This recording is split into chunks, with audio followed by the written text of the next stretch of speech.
ఒక్కసారి ఆనాటి పెళ్లి రోజుని గుర్తు చేసుకుంటే అదొక స్వీట్ మెమొరీలా ఉంటుంది.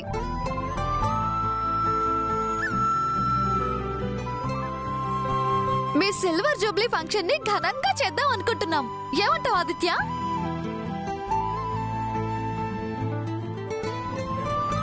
సరే, అలాగే చేద్దాం. ఏమంటావు అత్తయ్య?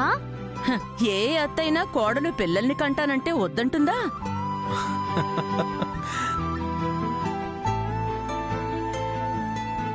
అలాగే మా పెళ్లి రోజు కూడా ఘనంగా జరుపుతానంటుంటే వద్దు అని నేనెందుకంటాను? జరిపించు. మొత్తం బాధ్యతలన్నీ నేనే తీసుకు.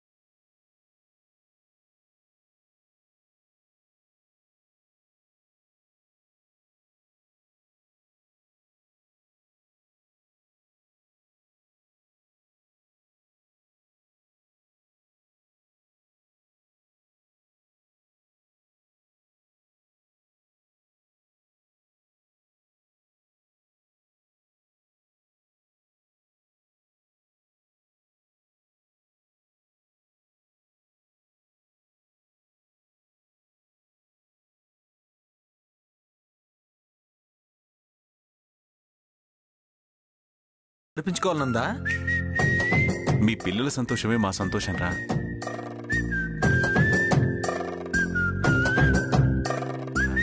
మీరు ఇష్టంతో జరిపిస్తామంటే మేం మాత్రం ఎందుకు కాదంటాను చెప్పు. ఏమంటావు దుర్గా? మీరంతా అంతలా సంబరపడి ఉబలాట పడుతుంటే నేనెందుకు కాదంటాను? అలాగే జరిపించండి.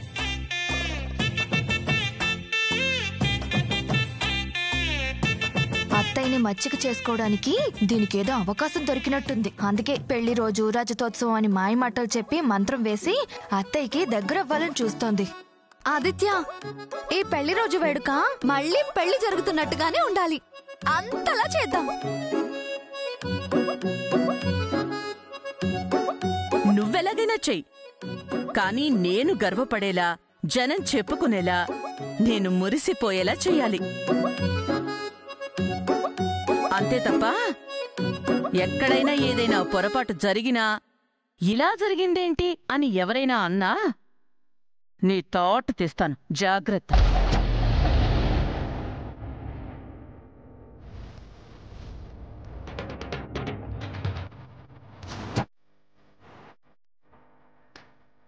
వచ్చిన వాళ్ళందరూ నన్ను పొగిడేలా ఉండాలి. ఎప్పుడో జరిగిన మా పెళ్లి గురించి ఇప్పటి వరకు చెప్పుకునేవాళ్ళున్నారు. ఇప్పుడు జరగబోయే పెళ్లి గురించి రాబోయే తరాలు చెప్పుకునేలా ఉండాలి. అలా చెయ్యి.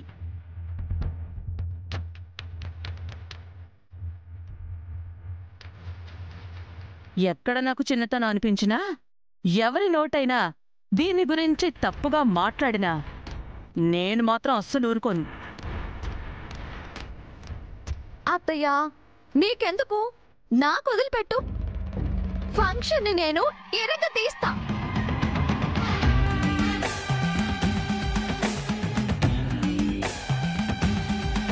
చేస్తావా? నువ్వు చేసే ఈ వేడుకల్లో అత్తయ్యకి ఎలాగైనా కోపం వచ్చేలా చేస్తాను. నిన్ను 10 మందిలో తిట్టించి తల వంచుకునేలా చెయ్యకపోతే నేను వెంకటలక్ష్మినే కాదు. తులసికి నిజం తెలియక సంబరాలు అంటుంది. కానీ నిజం ఎవరికి తెలిసినా దీని సంతోషాలన్నీ ఆవిరైపోతాయి. నేనెందుకు ఇలా ఆలోచిస్తున్నాను? అయినా నిజం నాకు తప్ప ఇంకెవరికి తెలియదు కదా. అలాంటప్పుడు తులసికి ఎవరు చెప్తారు? ఎలా తెలుస్తుంది? ఆదిత్య, పద, మనకింకా 2 రోజులే టైం ఉంది. పనులన్నీ చేసుకోవాలి. పద పద. సరే పద. ఇదేదనుకుంటే చేస్తుంది. దీనికి బుద్ధి పుట్టిందంటే ప్రపంచం దద్దరిల్లాల్సిందే. అదన్నట్టుగానే నా పెళ్లి రోజు తరతరాలు గుర్తుండిపోయేలా చేస్తుందంటావా?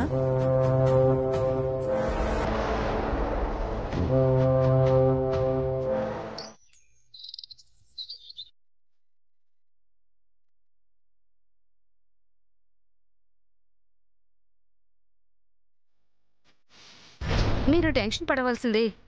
తులసికి పిల్లలు పుట్టారన్న నిజం ఇంకా తనకు చెప్పకుండా దాస్తున్నందుకు. తనకి ఇలాగే పెయిన్ వస్తే తనకి అనుమానం వస్తుంది.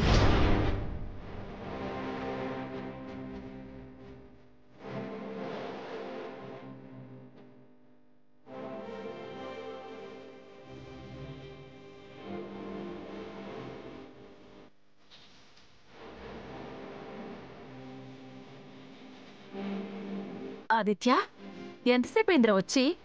పిలవకుండా ఇక్కడే కూర్చున్నావేంట్రా?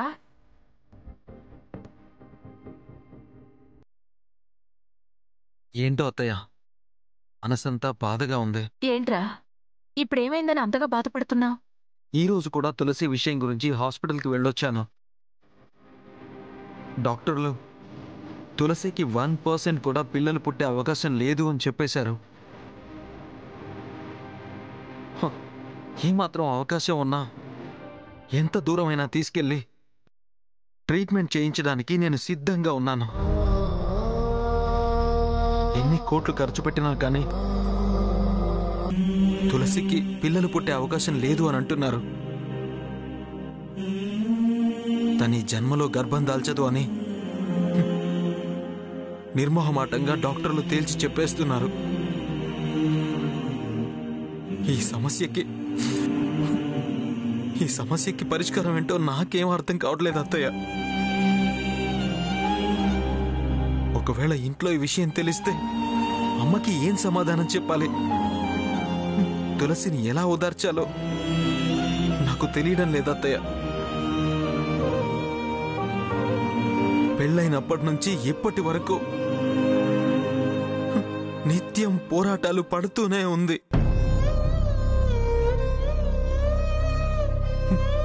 చిన్నప్పటి నుంచి ప్రేమించుకున్నాం అత్తయ్య. ఎలాగోలా పెళ్ళయింది. భవిష్యత్ మొత్తం బాగుంటుందని ఎన్నో కలలు కన్నాం. కానీ దేవుడింత భయంకరమైన శిక్ష వేస్తాడనుకోలేదత్తయ్య.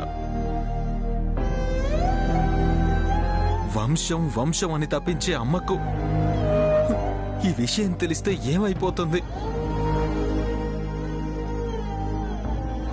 తులసి నిన్న మొన్నటి వరకు అత్తయ్య నువ్వు ఆడుకోవడానికి రామలక్ష్మణులు లాంటి పిల్లల్ని కనిస్తాను అని చెప్పింది. అలాంటిది ఇప్పుడు అమ్మ కళ్ళలోకి సూటిగా ఎలా చూడగలుగుతుంది? ఎలా సమాధానం చెప్పగలుగుతుంది? తనని ఎవరు ఓదార్చగలరత్తయ్య? ఇప్పటి వరకు అది మనల్ని ఓదార్చిందే గాని దాన్ని మనం ఓదార్చగలిగామా?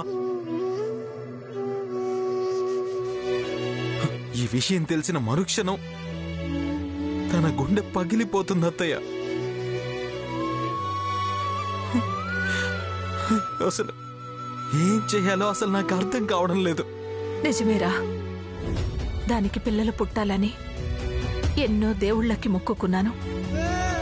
దానికోసం నేను మొక్కని రాయలేదు, తిరగని గుడి లేదు, దండం పెట్టని దేవుడు లేడు.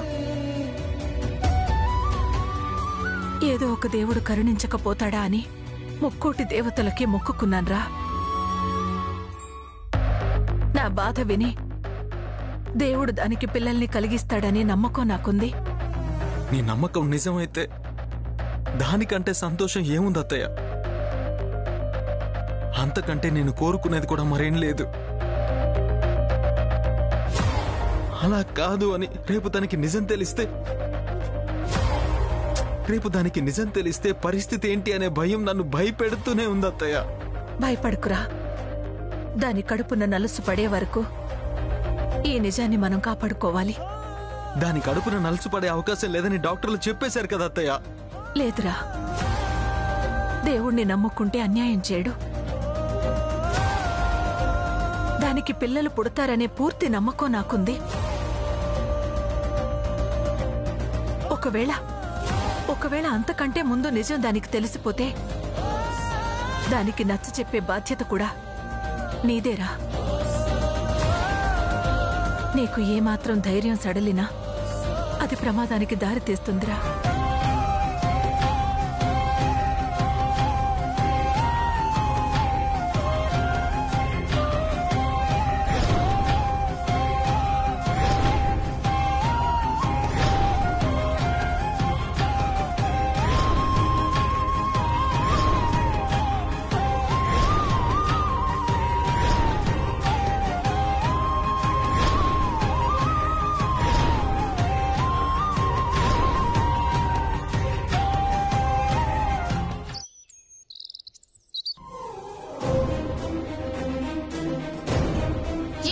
నువ్వు చేసింది?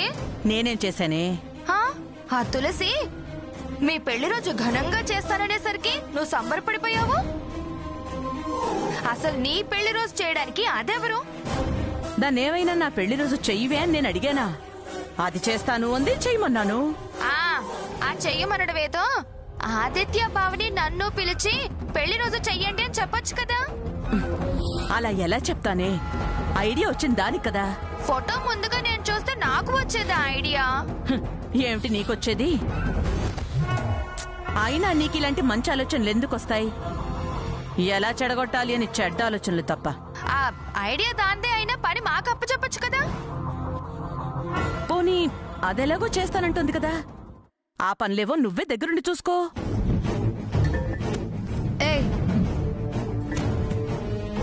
ఏంటే అత్తయ్య గదిలోకి రాగానే వెనకాలే వచ్చి అత్తయ్య బుర్ర చెడగొట్టే ఆలోచనలు చేస్తున్నావు? మనకి ఫంక్షన్ ముఖ్యం, ఎవరు చేస్తారు అనేది ముఖ్యం కాదు. ఆ ఆలోచన నాకొచ్చింది కాబట్టి ఆచరణలో పెట్టాల్సింది కూడా నేనే. అత్తయ్య అన్నమాట కరెక్ట్. ఆలోచన వచ్చిన వాళ్లే ఆచరణలో పెట్టాలి అని. మధ్యలో నువ్వొచ్చి నేను చేస్తే బాగుంటుంది కదా అని కుళ్ళుకుంటావేంటే?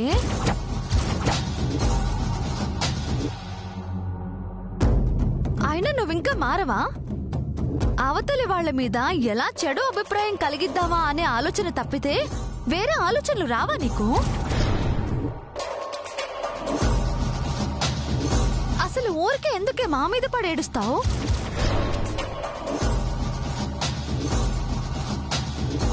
ముందు నీ బతుకు, నీ కడుపులో ఉన్న బిడ్డ భవిష్యత్తు గురించి ఆలోచించు.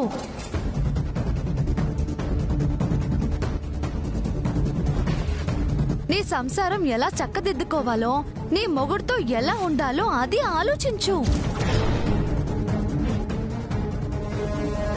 అంతేకాని నాకు పోటీ రావాలి, నాకేదో చెడ్డ పేరు తేవాలి, నువ్వేదో మంచి పేరు సంపాదించాలి, నా జీవితంలో నిప్పులు పోయాలి అని మాత్రం ఆలోచించకు.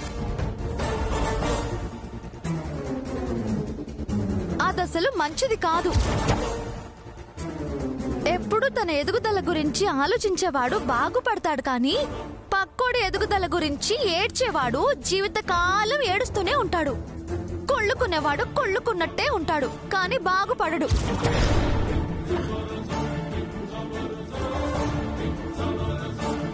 నీకు అత్తయ్య పెళ్లి రోజు వేడుకల్లో భాగం పంచుకోవాలనిపిస్తే నాతో పాటు కలిసి పని చెయ్యి. అందరితో కలిసిమెలిసి ఉండటం నేర్చుకో. అప్పుడు నీ జీవితం బాగుంటుంది, ఆనందంగా ఉంటుంది. ఇలా అందర్నీ విడదీయాలి అని చూస్తే నువ్వు ఎవరితో కలిసి ఉండాలనుకుంటున్నావో వాళ్లతో కలిసి ఉండలేవు.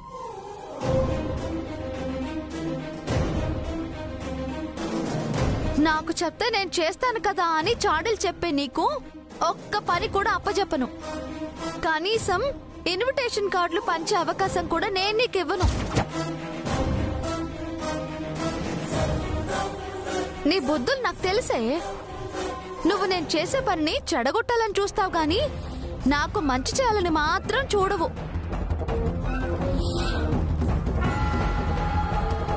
నువ్విలా అత్తయ్య ముందుకొచ్చి నీ వంకర బుద్ధి చూపించకుండా నా దగ్గరకొచ్చి అత్తయ్య వేడుకల్లో నాకు పాల్గొనాలనుంది, నాకు పని అప్పచెప్పు అనుంటే సగం పనులు నీకే అప్పచెప్పేదాన్ని కదా.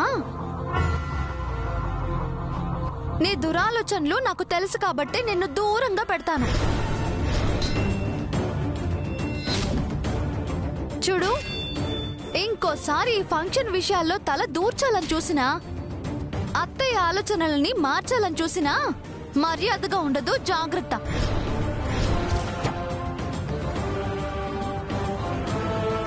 ఎంతలో ఉండాలో అంతలో ఉండు. జరిగే సంబరాలను దూరం నుంచి చూసి ఆనందించు. అంతే తప్ప చెడగొట్టే ప్రయత్నాలు మాత్రం చెయ్యకే. పో అవతలకి. ఆపు నువ్వు. అదంతా గడ్డి పెట్టినా నీకు ఇంకా బుద్ధిరాలా? మళ్ళీ ఎందుకే దాని తొలగిపోతావు? నువ్వు చేసే పని వల్ల నాకేదైనా మంచి జరిగేదుంటే దాని గురించి ఆలోచించు. అంతేగాని అది చేసే పనికి అడ్డొచ్చి చెడగొట్టాలని చూడుకో. అరే, అది నలుగురిలో నాకు గొప్ప పేరు తేవాలని చూస్తోంది. అంతకంటే నాకు కావాల్సిందే ఉంది. నువ్వేమో దానికొచ్చిన ఐడియా నాకెందుకు రాలేదని ఏడుస్తున్నావు. వెళ్ళు వెళ్ళు.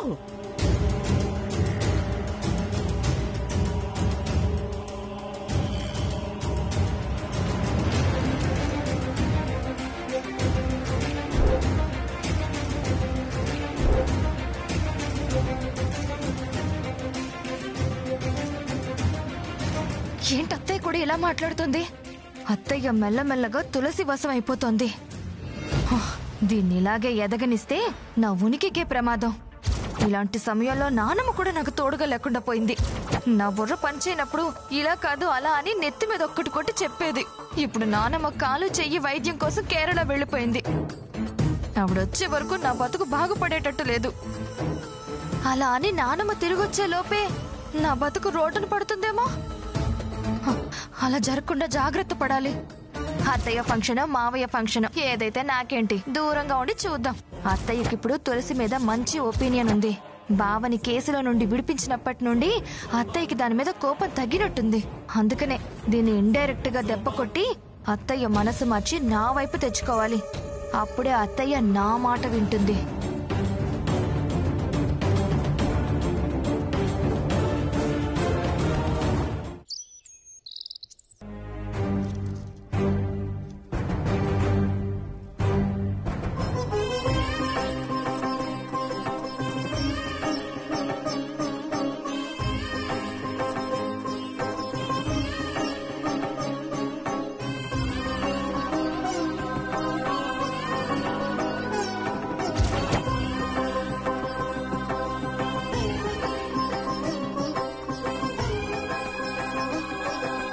నమస్కారం స్వామీజీ. దీర్ఘసుమంగళీ భవ. కూర్చోమ్మా.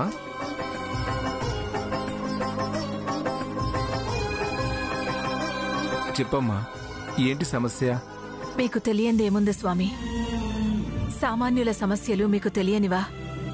అయినా చెప్పకుండానే గ్రహించే శక్తి సంపన్నులు మీరు. నా కూతురు సంతాన యోగ్యత గురించి అడగటానికొచ్చాను.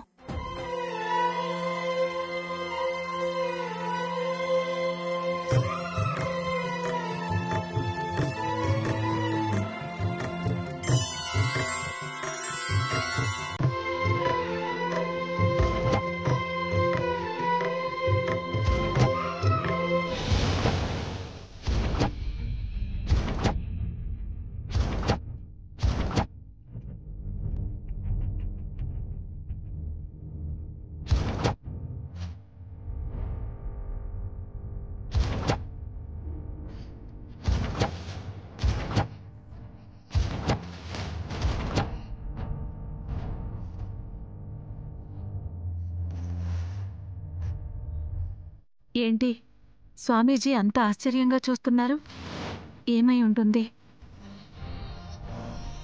ఏంటి స్వామి, ఏదైనా సమస్య? నువ్వు సంతాన సమస్య గురించి తెలుసుకుందామని వచ్చావు, కానీ మీ అమ్మాయి అంతకన్నా పెద్ద సమస్యలో ఇరుక్కోబోతుంది.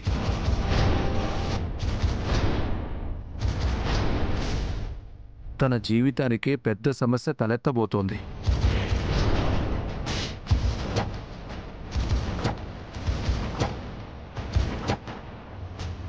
ఏంటి స్వామీజీ మీరు చెప్పేది?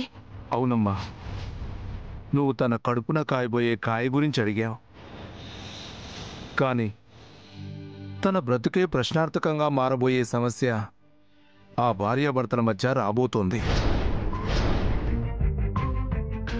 కొత్తగా పెళ్ళైన దంపతులు తొందరగా ముగ్గురవ్వాలని కోరుకుంటారు, కానీ ఆ ఇద్దరి మధ్యకి మరొక స్త్రీ మూడో వ్యక్తిగా రాబోతోంది.